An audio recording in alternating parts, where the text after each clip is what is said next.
Thank you. We all know you're here for extra credit to get out of the sun, so we understand that. So because of that, we've all been in college, so we know the game.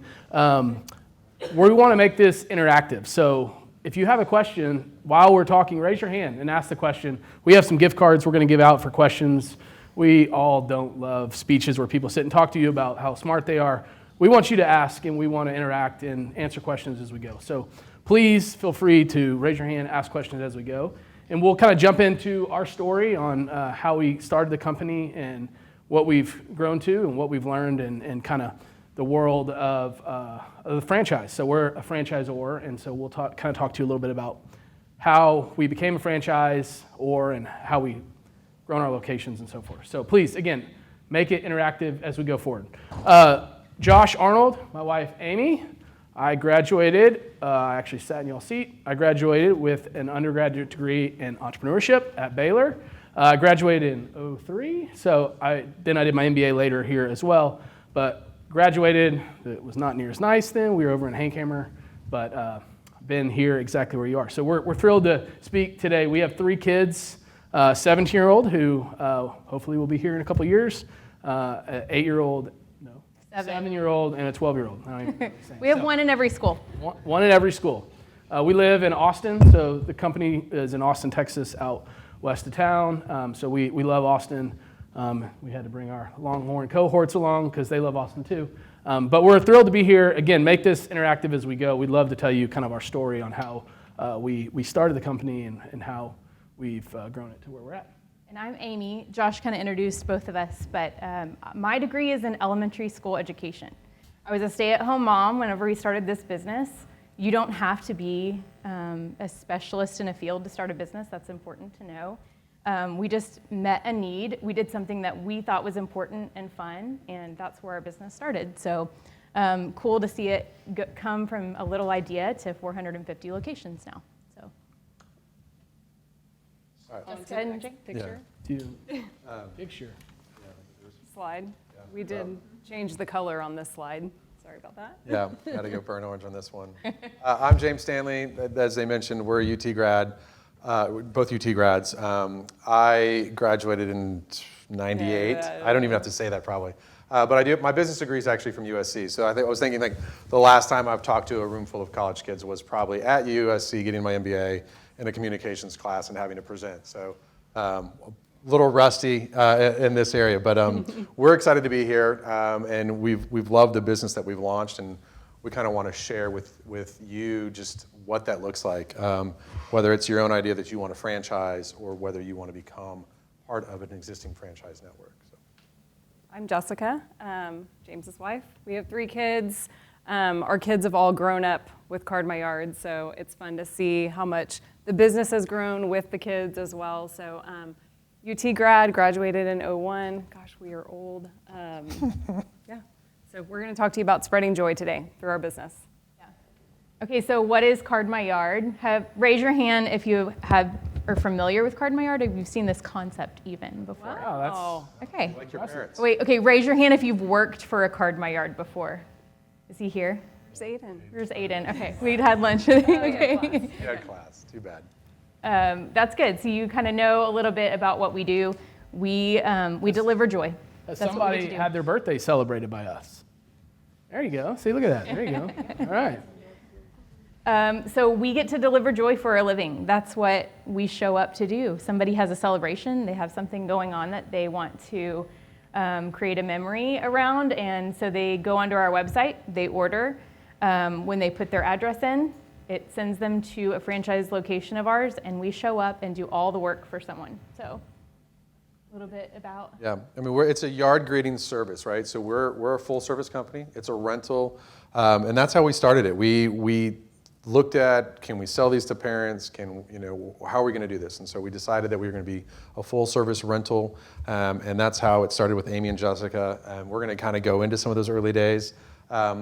But we now franchise. So in 2017, we were looking at how do we grow sustainably across the U.S., and we decided and we landed on the franchise business model. We'll go into a bit more about the franchise business model and what that really is and what that looks like.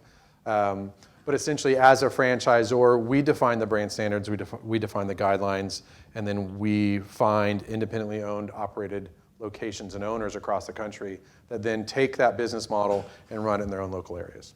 So, Amy, whose yard was this? We did this the morning after we won the national championship, by the way.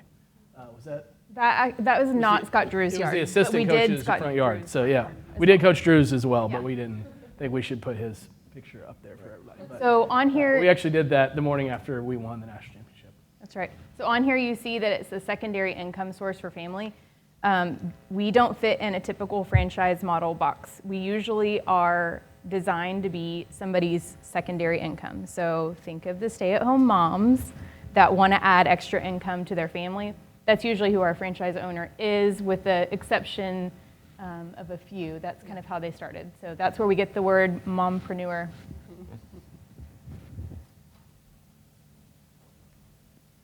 Mission and vision. You wanna jump in?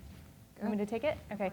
So this is something that's fun for us to talk about, especially at Baylor, everywhere, but we're founded in faith. We're a faith-based business. We enjoy celebrating and bringing light to special moments in people's lives. We get to serve people. That's what we do every day. We're serving our franchise owners now, but when we started, we're out there on our knees, sweating at night, setting up signs, a lot of times in limestone, in order to help somebody celebrate. So it's a thankless job in a lot of scenarios, but we do it because we want to serve somebody else. So if we didn't have that as our foundation, it would be a lot more tiresome than it is. Yeah, it's from that faith that we get joy in what we do. It's also, I mean, if you think about founding a business in faith, when it comes to customer service, how you have that conversation with your customer changes when you think of it in the lens of what your faith is and how Jesus would really want you to treat that person in that moment. We always can say the customer's right, and we'll say that the customer's right at each other, but then it's not always that easy, right? There are difficult moments that you have to navigate, but being a faith-based company, we really have to, we put all those communications through that lens and try to approach our communities and our customers with that in mind. We want to focus on quality because of that too. We always want to put our best foot forward when we're dealing with the customer, when we're delivering a product. We work hard because that's what we're commanded to do, and we want to make sure that we are delivering our best whenever we arrive to help somebody celebrate. So we do put quality as a focus on our business and who we are. And Giving back, that's also a big part of who we are at Card My Yard. It's our joy to be able to give back to our local communities and to various charities.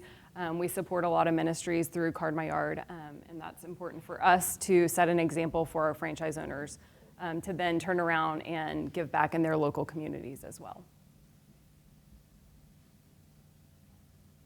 It all started with a boo. this is appropriate for the season right now.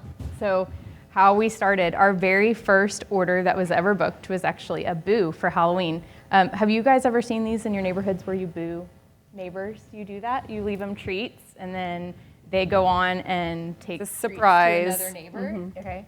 So when we were kind of dreaming up this concept and what it would look like, it seemed like a safe route as far as money spent and trying to see if an idea would work to order 3 letters and travel it around and see, if the idea took. We got some positive feedback from it. So simple enough, we ordered, you'll see the first picture at the top, our chevron boo, and we had 4 sets. We traveled them around in our neighborhood, and then we left them a card that said, this is how you can book for your friend. Our first order was $15. Super expensive, okay, guys? Plus tax. Plus tax. But even in those days, in the early days, we had a website system for them to go on and book. We knew that that was important. We're busy people. Moms especially are doing things while they're at the stoplight or in carpool line, and so we wanted it to be easy. We didn't want them to have to call somebody to place an order, so we had a website even back then.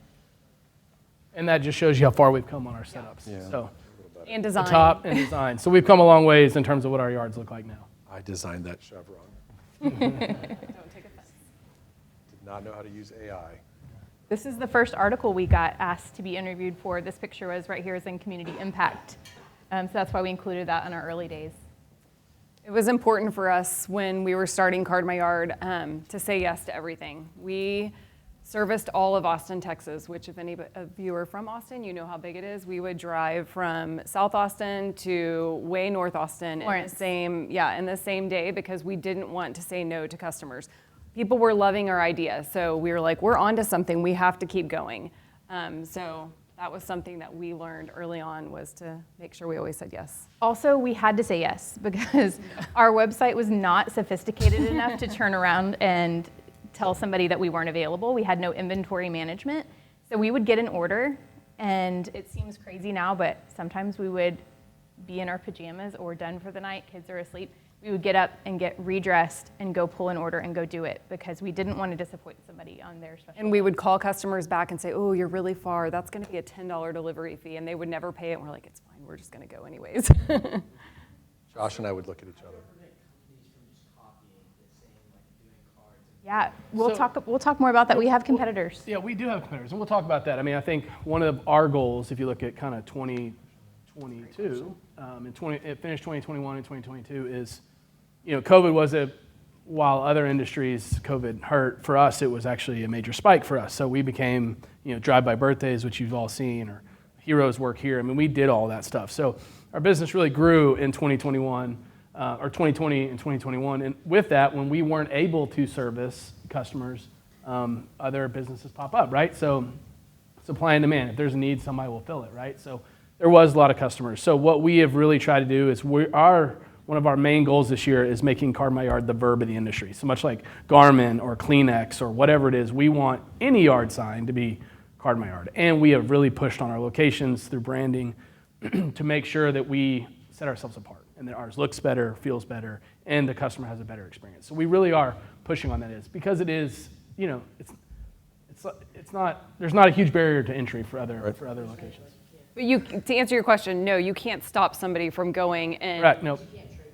You can't trademark a letter. Trademarked. So Card My Yard is trademarked, and we do protect that. But so every day we send letters out to two locations. We just try to do it better. We want our product to be better. We want the entire process that the customer goes through to be better, easier, simpler to book. So we've done a lot of investment in that side of it, realizing that you can go start a mom and pop, no problem, but being able to take online payments and an e-commerce platform and to manage your day-to-day calendar, your inventory, we know how difficult that was early on for us. Anybody could probably go down that journey. It's just a lot harder than they would think. Yeah. Agreeing. Thanks, Russ.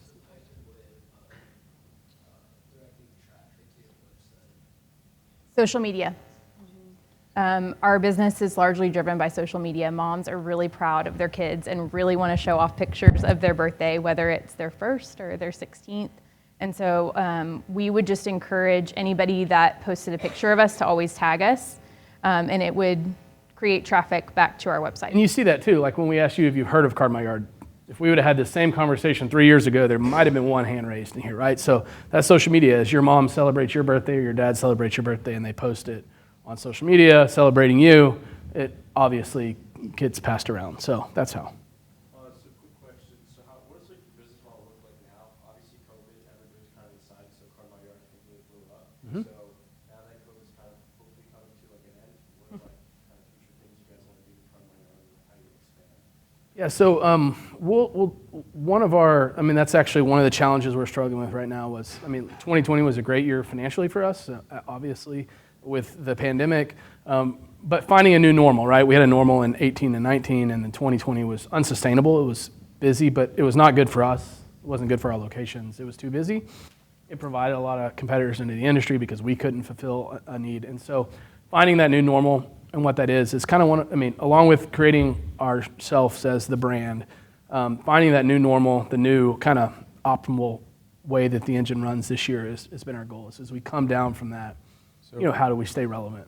From 2014 to 2019, and even going into COVID, we had seen growth every year, every month, and month on month.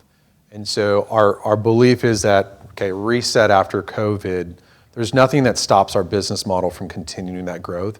It's not hockey stick crazy as it was during COVID, but the baseline has shifted significantly just with the brand presence and awareness, and then we doubled our number of locations in 12 months across the country. And so we now have a larger platform and a network of locations across the country. So that all helps with the social network side of it. It's, from Google to Facebook and all of them. So the network is larger, which makes it a little healthier too.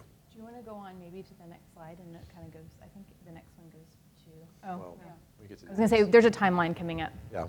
Which, by the way, to answer your question too, we want everything to open back up. We had a huge, spike in business, of course, because of COVID, but we were silently cheering whenever everything opened back up. We want to get back to a new normal. Yeah. It was exhausting for a lot of our locations. Question? How long did it take to fulfill orders? Like, someone placed an order online, how long? Meaning like a yard greeting? Well, both yard grading, and you said that like sometimes you would get a message late at night, change back into workload, and go out again. Yes, those were back in the good old days. Those are the- So customers now, when they go on and book, will select their event date. They'll tell us when their celebration is, and we usually set up either the day or the night before so that they have it for their entire event day. If you get too close to your event, chances are we might be sold out. So usually we'll see orders come in at least a week ahead of time. There is a rush fee. Our website does add a rush fee if you're within 24 hours of setup. Does that answer your question? More talking about like startup-wise. Oh, okay. For like a new franchise location starting, that kind of thing. So it's fast too now. Yeah, I mean, There's a part, and we'll get to this in the FDD. So franchising is run by, governed by a document called the FDD, which stands for Franchise Disclosure Document. And we'll talk about it in a minute, but there's given windows on how that process can work, right? So we're actually governed by the FTC on how quick we can launch them based on the FDD. So there's rules around franchising that we have to live by as franchisors on launching locations. We have timelines that we have to live by every year and are audited on by to make sure that we live by those. So. we used to launch locations, it was probably about 6 to 8 weeks. We're down to less than 4 weeks. Josh has worked hard on the supply chain side of it so that we can have the materials on hand. We've deployed the resources internally, human resources internally, that we can launch locations extremely easily. So our website is configurable. We can launch a location on our website in less than 5 minutes, to be honest with you, right? The social media, we set up all the social media stuff for them. So like if you look at all the aspects it takes to launch a location, we can launch a location in less than 4 weeks. Their ability to get profitable is a little bit dependent on the market itself. So some locations, there's already a demand for it. And so putting that location in there really instantly just turns it on and becomes profitable, or at least they're booking orders. Other locations, it's like a new area and it's a new concept still to them, even as well known as we feel our brand is. You can go into some areas in the country and they're like, what is Card My Yard? What is this? And so those owners are still working with their local schools, with the PTAs, just to start to build some brand awareness. But it's different now too, just with that social media side of it. When we have 450 franchise owners go like a page and comment on a page in a new area, their entire network of friends sees it. It's a fascinating how intertwined just people's relationships can be across the country. So we get to do this. Yeah, we talked a lot about that. We do, this is kind of our why, serving others. We say we get to do this. It's been really cool, especially in the last year with people's circumstances changing a lot. We've had some families that have either not been able to go to work because of COVID, or they've lost their primary income. Card My Yard's been able to fill those gaps for their family. They may have started this as a side hustle and it's become their primary income, which is really cool for us and rewarding to see it take kind of new root for those families, and to grow into new markets that needed this and didn't know about us. Here's the time. So this is kind of our growth history. So we started in 2014. We owned our first original location, which was our location in kind of West Austin. So we only did yards ourselves. There was no franchise. There was no other locations. It was us driving around first our neighborhood and then Austin. Grew to in 2015. We did 450 orders in 2015. So we felt like we were kings of the world and that we had this business down. But that was us doing those orders too, by the way, driving around Austin. And our kids. And our kids. In 2016, we actually started launching licensed units. So we developed away from that in 2017, but in 16 we had licensed units. So we did 1,600 orders across our locations, and we were in 4 states. I think our first 2 outside of Texas were Libertyville, which is a suburb of Chicago, and Alpharetta, Georgia, a suburb of Atlanta. So we were starting to, and that grew through social media. These people actually used to live in our neighborhood and moved with their husband's jobs or whatever it was, and so they'd kind of seen it before and wanted to take it there. In 2017, that's when people really started getting the idea, and we started selling franchises, and we got to 21 states in 2017. And in July of 17 is when we started actually selling franchises. So we took a step back and made the choice to be a franchisor and filed our documents and became a franchise. And we'll talk about here in a minute some of the reasons why we chose to be a franchise as we grew. 18 more, and we won't go year by year, but here's where we finished last year at COVID with about 152,000 orders. So we're doing about 3,000 orders a week now currently. We've got 350, today we're at 460 locations and we're in 45 states now. I think that's wrong. Yeah, 45 states. We're missing 5 states. If you want to know those, we'll tell you, but those are the challenges. Alaska, one of them, obviously. It's hard to card in frozen ground. Right, so Montana as well. Montana, nobody lives there. So, we're working on those. Josh, I think she has a question. Oh, question. Sorry, you guys might get into this, but how did you guys go from manufacturing point of view? How did you guys make those all the cards so fast, and where did you guys make them? Yeah, so we actually probably one of the most impressive things we've done as a team is building our kind of manufacturing process to handle our growth, right? So the process of making signs and delivering them, because as we've grown, not only when we launch a new location, they get inventory that goes with their new location, but then as locations grow, they need additional inventory. Plus, we're launching 200 locations last year, 100 this year. All that as they grow, they need more inventory. But building a manufacturing and printing process and shipping process that can handle that. Right now we ship out 100 orders a day out of our warehouse. We have all 3, UPS, FedEx, and USPS pick up at our warehouse every day. We have invested in a printing technology and printers that can sustain our growth in terms of being able to order, get those signs printed and out the door to help our franchises. Because in COVID, we actually got down to a lead time for additional inventory in 3, 4, 5 weeks after the order was placed. And that wasn't sustainable for our locations or us, honestly. And so now we're actually shipping all orders under a 4-day window right now. So we've, kind of, no one sees that side of the business unless you're our owner, but we've built a really supply chain that can handle our growth as we go forward to make sure that everything's done out of Austin. We tried printers actually across the country and figured out that to be as quick as we wanted to be. We all live in an Amazon world, right, where you can order something on Amazon, and in Austin, we can order something on Amazon and it's at your house in 2 hours almost. So, we live in that world now. So our locations, while that's not expected, do expect as they order that to get stuff turned around quickly. So we've worked to grow that to make sure that and the only way to do that is to have a local shop. Yeah. Yes. Early on, we Googled and we searched and we would call sign, do you print on Coroplast? We And taught ourselves do you know what Coroplast is? Because we were just learning this word too. Die-cut. There was just so much from a learning process that we went through 2 suppliers prior to landing on our current supplier, where we really started to build out the relationship. And the one in between, the relationship in between, this is where we learned they were printing, they were quick because they would use printers across the country.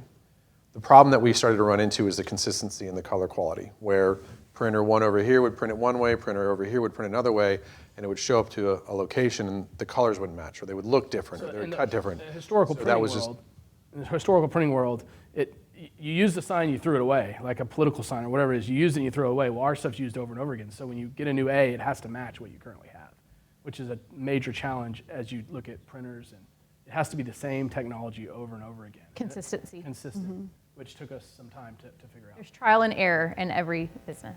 From a business standpoint, when you guys are first starting this all up, what do you think the #1 reason why people, everyday Americans, don't start a business?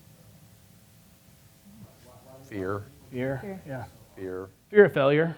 I mean, I think that's a big piece of it. And like, we're very open and, honest about our story. Like, you can look at these numbers and think we're successful. And this has been successful. When we started this, like, James, I actually started a business that failed and was taken under. And James was, I was unemployed. he was unemployed at the time, right? I got laid off in 2016. Right. And Card My Yard was here in this little new business, and we were trying to grow it and trying to figure it out. And I mean, to be honest, looking back on it, I was so mad that I got laid off. But God really just was opening a door and allowing me to have the time to do something that I probably would have made excuses never to help my wife and Amy launch this business. And so but fear was a big piece of it, right? Like, there's not health insurance. Like, small businesses don't have 401k programs. So when you're a married couple with kids, there's just the normal things that you expect from a job that you don't get when you own your own business. And that's a huge fear factor. And then whether, hey, is my idea really good enough? Or, you know what, somebody's probably already doing this idea, so I don't even want to vet it, right? So, but that doesn't mean that you shouldn't try. And what we learned is that there were competitors, but we just had to do what we did, stay in our lane, focus on what we're doing, and try to do better the next day, right? And like, we made a mistake, great. Let's learn and try to do better the next day. So many people, too, are unwilling to make the sacrifice up front to get what they want in the end, right? So, like, we worked, literally, both working jobs at nights, taking our kids out, didn't sleep many nights as we drove around town, and now we're able to come and take whatever today is, Wednesday off, and come up here and spend the day. I'm not taking the day off. Like, yeah, whatever. But my point is, we made sacrifices early on. A lot of people aren't willing to do that, and especially, you have to be willing to make a sacrifice early to get something later down the road that will be beneficial for you. So, question? What kind of safety things do you do to make sure if your small business goes under, how do you make sure it doesn't affect your personal finances and other things like your house, your car, etc.? That's a great question. Yeah, so we get asked that a lot. I think some of the stuff, like we encourage a lot of our locations to start with an LLC. Again, we're a little bit different that our capital commitment's not very much up front. We don't require personal guarantees of our locations. We don't actually do collections from our locations, so as we're paid, money's split. So there's no collection game. So most of our locations don't launch with us with any sort of financing. Most of them, it's low enough dollar amount that they can, go down that road. But taking the necessary steps through LLCs and, no personal guarantees and that stuff to kind of protect yourself down those roads, for sure. Why did you decide to go with LLCs for like corporations? I mean, It's easy in the Yeah, it's state of easy. Texas to create an LLC. yeah, it's really easy. And it does provide some. At some point, we actually moved to be identified with the IRS for S corp for tax purposes, but realizing back now that, frankly, if you're ever getting acquired by PE, Yeah, you don't want to do be an that. LLC. I'll tell Something you else right we now. learned. Don't do That's that. something We we made learned our last year. transaction much harder because S we corps did make a very difficult transaction. So don't do that. We didn't know that either, by the way. If you We want an learned exit that. strategy, keep an LLC. Yeah, exactly. Also, it was a good, one of the reasons we went down the franchising route is also to do with your question. For us, we were starting the license model where we technically were owning all of our locations themselves. So something happened, they lost a sign, somebody got, stabbed by a stake at work or whatever, they're calling us and we're the ones figuring out the solution to that problem. We're going to pay for that sign to ship to them and get it so they can use it for their next order. Now, under this model, they own their own small business as a franchise. We are the franchisor. We'll provide the toolkit for them to do that, but they lose a sign, they're responsible for replacing that. They need to go back in and figure out the solution for that. So, it's another safety, Transfer some of the risk. transfer some of the risk. Right. So. Question? In your startup years, were there any times when you felt really doubtful about whether it was working? Every other day? Every day? Every day? No. Yes. Yes, for Every other sure. hour of Yes. every day? I would say Amy and I had more doubt in the early days than our husbands did. I feel like early on they were pushing us, and remember James came and he was like, y'all can do so much more with this. We're like, we're good where we are. Yeah. We didn't believe in ourselves that it could be what it is today. I think Josh and I doubted early on, like with the first boo, And then they're like, hey, we want to buy more So, letters. I'll And we're tell like, you how smart I am. When Amy and Jessica came to us and were like, hey, we want to do this, I was like, cool, sounds like a great idea. How much are you going to charge, right? Number one thing, like what am I going to charge? They're like $65 for a 24-hour rental. And I was like, there's no way in the world anybody's going to pay for that. It's not going to work. And what's our average Our order? average order price today is $110. So, like I was totally wrong. And I have multiple degrees in this, right? So like it tells you how much I know. But, I think there was doubts early on for sure that you could take, look, what we do is not rocket scientists, right? Everyone, we talked about this at lunch, Dave. Everyone thinks entrepreneurship is like Dell or Microsoft or Apple or some new cool technology that, clean energy or whatever it is. Like there's a lot of businesses that are simple, that can sustain a family for long periods of time. And you can build equity and value in yourself and in your company it doesn't have to be those, crazy. you had a question as well? Oh, yes. How do you choose the people that own your franchises? Is there a vetting process? There is. Yes. There No. is. It's gotten more restrictive, I guess, than it used to be. There's a rigorous process to be vetted to own a franchise. We were kind of talking through this earlier today, so one of the qualification factors is whether the territory is already taken. So as a franchisee, franchisor, you define protected areas, and what does that mean? Like, these are my zip codes, this is my area, right? You'll see that like they don't put two McDonald's franchises across the street from each other. They're not going to create that internal competition. So one of them is it already protected? The other one, we're going to look at employment. Are you currently full-time, part-time, stay at home? What's your job status, and does that job allow you the time to run your own business? And if you're a stay-at-home parent, then that's great, right? Because you're looking at this to already do that. Do you have social media experience? Do you have marketing experience? Are you driven to even own your own small business? Not everybody's cut out to own a business. Whether you're starting some new technology from the ground up or buying into a franchise, it's different. And you've got to have the guts and the ability to take the risk that maybe your neighbor doesn't. So, and then they go through an interview, they go through a background check, and we try to make sure that just from a personality perspective, from a person perspective, that they match some of our modeling, our criteria, and then they have to be willing to Pay the franchise fee. pay the Talk franchise about fee. the fact that we do a background check because we're sending franchise owners to people's front yards for their kids' birthdays. Right. It's a good move. Background check was a good move. Yeah, that was a recent one. Yes. Yeah. That's a good question. Did y'all hear that? Yeah, so this year we have pushed a lot on our locations to make sure the yard setups are of best quality, meaning a right number of graphic stars, balloons, that people are paying $110 if they get a setup that's full. We do a lot of training around making sure all of our yards look the same, so when they're shared on social media, they know us. And then, so we're doing that from like a brand standpoint in the yard, and then from a technology standpoint, making sure we hear multiple stories of, so everything for us, you go online, you book it, it's paid for, and the order goes to our franchisee and they go to the yard. We hear stories all the time of, people will inquire with another competitor of ours about doing yard. They don't take payment till after, or like through Venmo or whatever. We'll show up and they never, somebody set up a sign they never even paid for. And so pushing a lot on our technology suite for our locations to make sure that we can make the processes easy enough for them to be able to book and get paid, to make sure that we are doing as many yards as we can at night. The other thing would be new products. Yeah. So we started Card My Yard with the Boo, and then we do happy birthdays. We do packages called Say Anythings, which is basically anything other than happy birthday. But we have a lot of repeat customers that come back year after year for each kid, and so we want to offer new, fresh products for them. So we have some super signs. I don't know if we have pictures of them, but Boo. Oh, the Boo, yeah.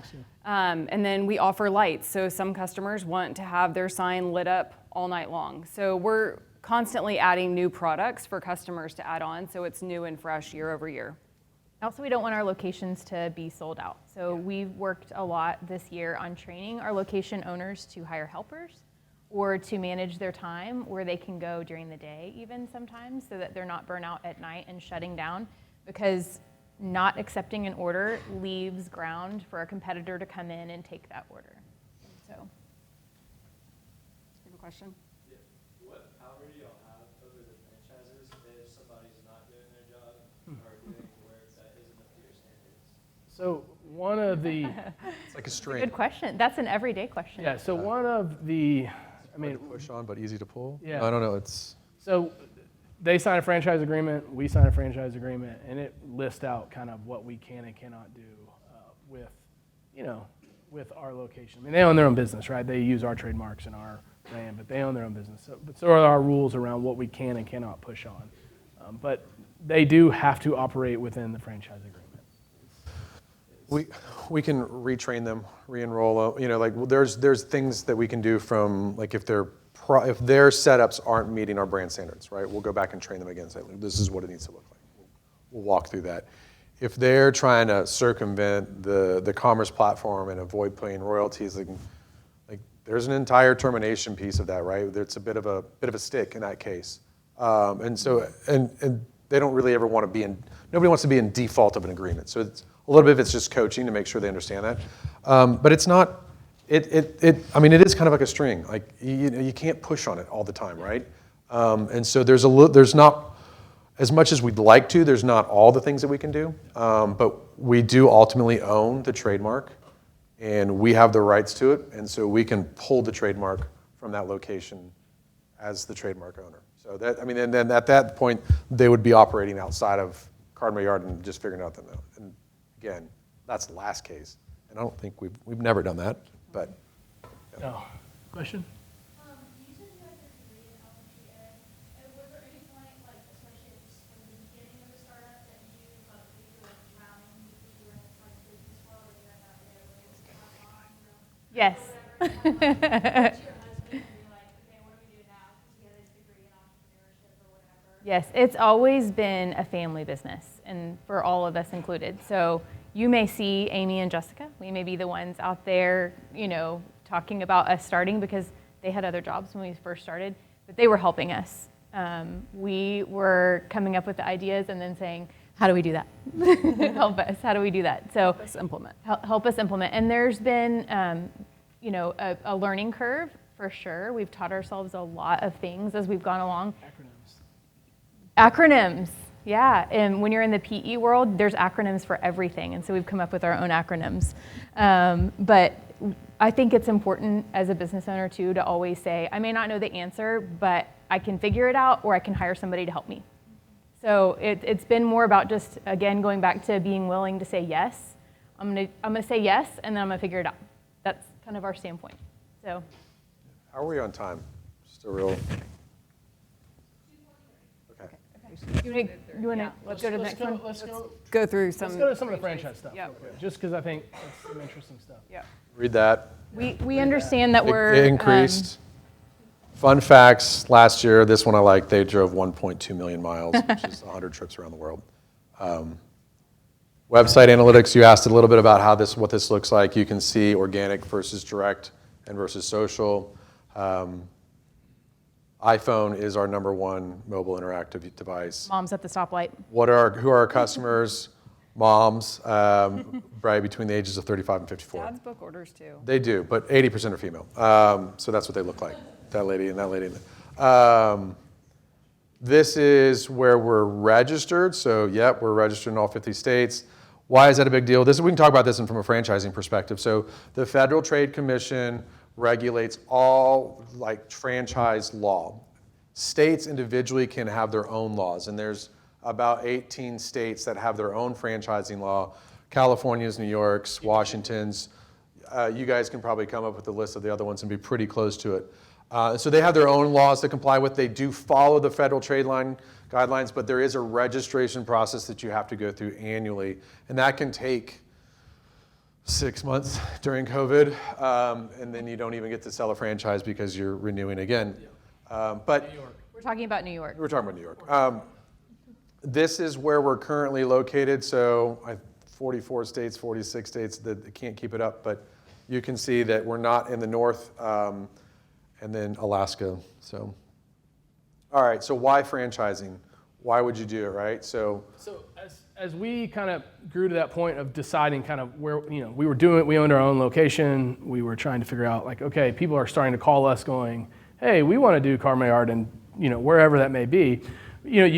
At that point, we felt like we had 3 choices of which ways to proceed. Number one, we could own every location. So we could go launch a Card My Yard that would be employees of ours in Waco, Texas, or Omaha, Nebraska. Which is what Tiff Streets did. Which is Tiff Streets, or many other franchise brands, Really? right? Or not franchise, but any other businesses, they open multiple locations, those are employees.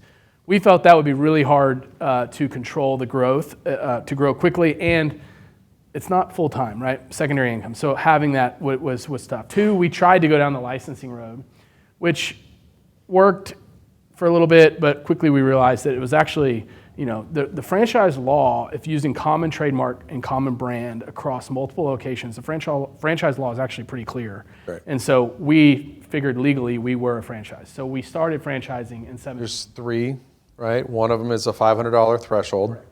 So we really thought early on if we sold it for $499, we did that. Under the rate. We did it. We did that. Which not realizing that the day you take $1 in royalty from that location, you're actually now selling a franchise. The other one is the trademark, and the other one is, and then the other leg is control. Do you have some amount of control? So like we were checking the box on almost all 3 of those legs, and we were talking to an individual who's like, if you look like a duck, quack like a duck, you are in fact a duck, so you better get yourself franchised. And so that's how that all started. We also wanted our locations to have more of an ownership mentality. So that was important to us. We saw a difference between having an employee versus having other people around the country that also owned their own business. You can see a shift in how they operate. The pride they take in their work, the quality that they're putting out there when it's theirs versus just checking the box and doing a job for you. So we wanted that ownership mentality across all of our locations, which we have seen really positive things from. And as a franchisor, one of the quickest ways to grow, right? Capital is always a constraint in growing, right? If we were to go launch a bunch of locations like Tiff Streets or any others, like it costs money to grow, right? Well, in a franchise world, a lot of times the franchisee finances your growth for you, right? They're buying the growth. So as long as you have a toolkit you can give them that's sustainable there for them to grow. So from a CapEx perspective, franchising is an easier model to grow because you're essentially, your franchisees are financing that growth of locations for you. We started Card My Yard in 2014 with $1,000 a family. Right, yeah. And never took debt. Had a line of credit from a bank that if we ever needed it, it was there. And last year we had PE come in, private equity come in, and acquire a significant portion of our business, right? So it's possible, right? And so but that no debt piece of it was a huge piece where we did not want to owe anybody anything and over leverage ourselves in this venture. And we're it's a blessing that God provided a path that we did not have to take debt. So as we did yards, Amy and Jessica, and we made money, we did 1 or 2 things. We either bought more inventory for our own location so that we could do more yards, or we created other locations with that money and bought inventory for there. So there was a goal when we started to make additional income for our family, but it was a long time before we realized that goal. What was our goal per month? $500 a month, people. That's all we wanted Total. to do.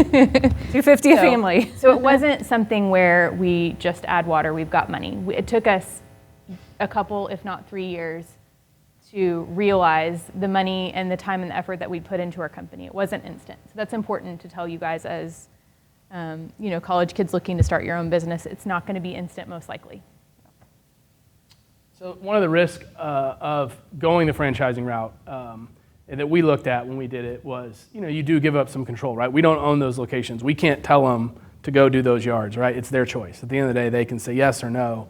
So you give up some control when you do it. And they're long-term contracts, right? Contracts are hard to get into and get out of. So we are contractually obligated on our side for, in our current sense, 5 years, which are most of our franchise contracts. Our 5 years, that territory is owned by that person. So we can't bust it up, break it up, do anything like it's. So we lose some control in that sense of it too. Is one of the main risks of being a franchisor is when you sell a territory, it's theirs, and there's nothing much you can do, right? You have to live by what they do. If they're underperforming or whatever that is, it's not like you can go make a management change, right? As long as they're within the binds of their franchise agreement, you can't do anything about it. So that is, you give up some control when you go down that road, for sure. And there is that trade-off of brand and quality for that growth. And that was a risk that we were willing to take. Like I said, we still own that trademark, but if they don't do it exactly right, is that the end of the world? It's not, again, and so we continually try to monitor and go back and coach. So advantages, of buying into a franchise system. So from a franchisee's perspective, right? Why would, you're an entrepreneur, right? So you're looking to own a business, you want to start your own business. There's a couple ways to do it. You could go create your own idea and build it out, and you'd own your own business. Lots of people do that. You can also look at owning a franchisee, right? Or owning a franchise. And so we kind of wanted to walk through what that does, what that means to an individual to be a franchisee. So like this, trademarked with a national brand. I wouldn't buy into one that didn't have a trademark. You want somebody that's at least gone to the rigors to create a brand and trademark it to protect it. Because if you're buying into that system, that's going to be a critical piece of how you can differentiate yourself in the market. The other is financial transparency, right? When you buy into a franchise system, so you're buying into Chick-fil-A or whatever that may be, you see their financials. You know the company that you're buying into, you know how financially strong they are.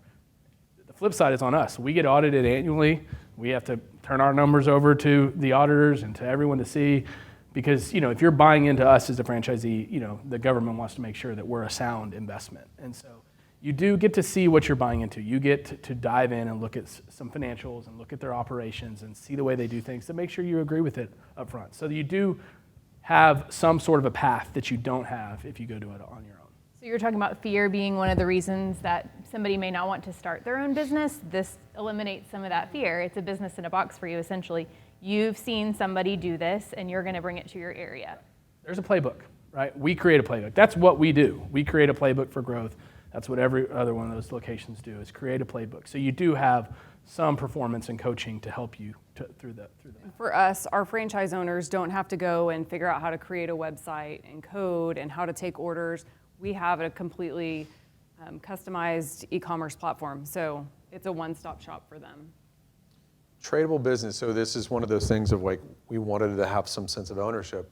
When you own your own business, you get to sell your own business.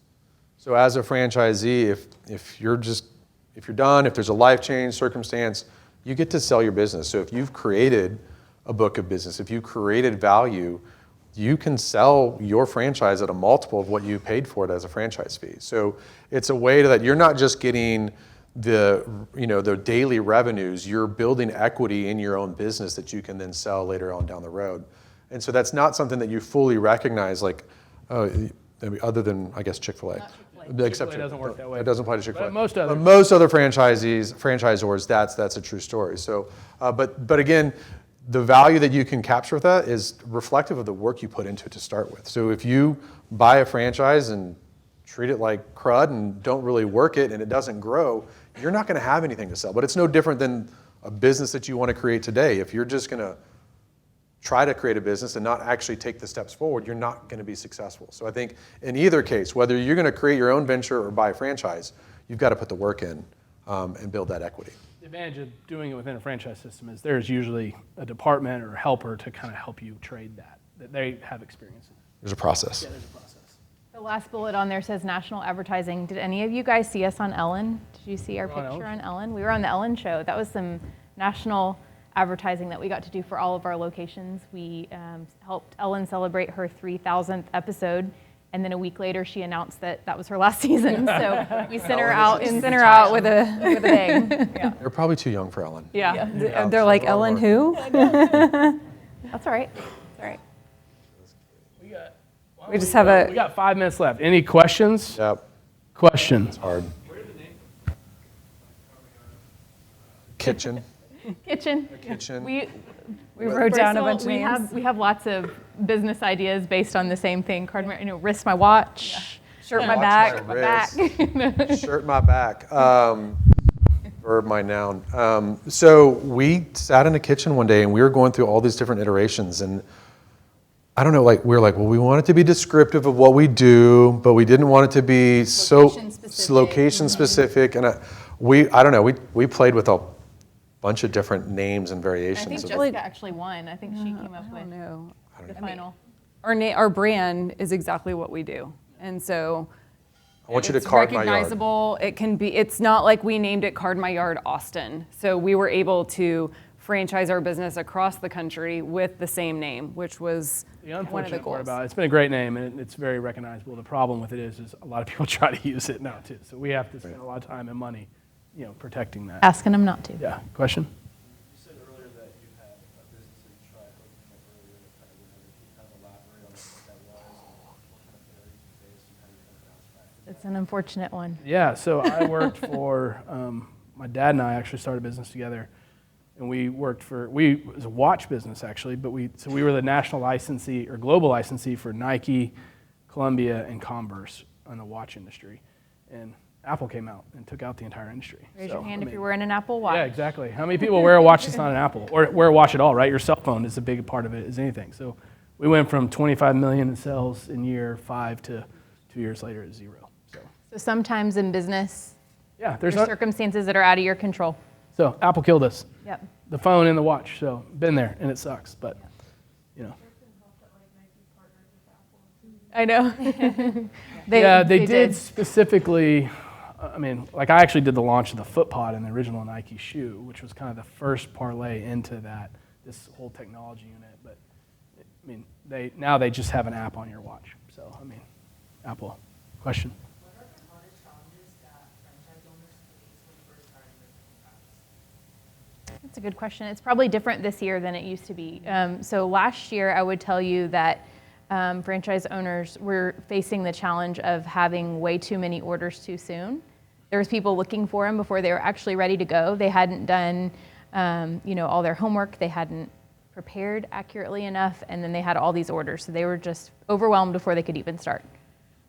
This year, I feel like our challenges are teaching each franchise owner how to own and run their business, how to get started, how to get those first orders, to market and to do it in an authentic way, so they're not just peddling their product. And with most of our owners being like 94%, 95% of our owners are female owners, I think the work-life balance with kids is always a challenge as they, as they grow their business and more yards. I mean, the one thing about our business is it's 7 days a week, right? There's people that want signs 7 days a week. So just finding that kind of balance of hiring helpers or doing daytime setups or just trying to figure out the right balance of yards versus your family life is always challenging, especially given that we're 95% female. You also think it depends on the franchise model. Like our model is a service model, and it's an e-commerce based online platform service model. There's no retail storefront. They don't have to go build a space out, right? But if you were to buy a franchise that had retail space, you've got to go secure space right now in a real estate market that's ridiculously expensive. Mm-hmm. You've got build out, you've got construction costs, you've got duration of just extending your opening date. So I think it depends on the model that you buy into that could really be difficult right now. But the upside that they get is that as somebody driving by, you're like, oh, look, the summer moon's coming. When's it going to come, right? So you get to see that build out. So as a customer, you're ready for it to happen. I can launch a new location on a website, and you never saw it happen as a consumer. So the only reason you know it's there is that you're potentially getting something hit on Facebook or you're seeing something up in your neighborhood. So I think it's a little bit of this play of like brand awareness, market presence awareness that you've got to establish that, hey, I'm here now. That depending on the type of model you buy into, it's going to vary a little bit.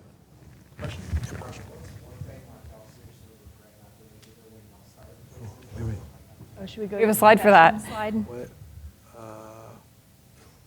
What we would have done differently. We would have franchised sooner. Yeah. So number one is we had a franchise center. Like we tried this, like own it, tried this, licensing model. I think, we didn't start franchising until 17. If we would have figured out that for us and our business model earlier, it would have helped us to, be bigger before the pandemic to continue that growth. And we wouldn't have started selling franchises at $499. So there's part of it like the buy-in, right? So when we started selling at $500, a lot of our locations that weren't busy to start with, they're like, it's just $500, I'm done with it, right? And so, the bigger dollar amount we charge now it does provide some buy-in. They have some financial commitment where they didn't at the We thought we were being very generous and that we're going to, we're investing into these locations because we were taking a loss on every single location that opened up. Yeah. But when they failed to perform or were slow to perform, we would just sit there and we're like, that location's still in the red, right? And so it was just, that was hard to absorb. So At the minimum, we would have charged what it costs us to launch a location early on. We grew quickly just this last year in hiring people. I know we're almost out of time, but we would have invested in people and employees sooner because that allows us, now that we have 15 employees, to do other parts of the business and really focus on one area of the business to help move the needle, as opposed to the 4 of us doing every job there is within the business. So I think when you're a business owner, you have a hard time giving up control. And you also have a hard time feeling like somebody's going to love your business the way you do. And the truth is, you can hire somebody to help you. You can do it and they will love your business. Yes, sir. We get asked that. We get asked that all the time. all the time. We don't need to anymore Yeah. because what they do on Shark Tank Yeah. is they bring on private equity.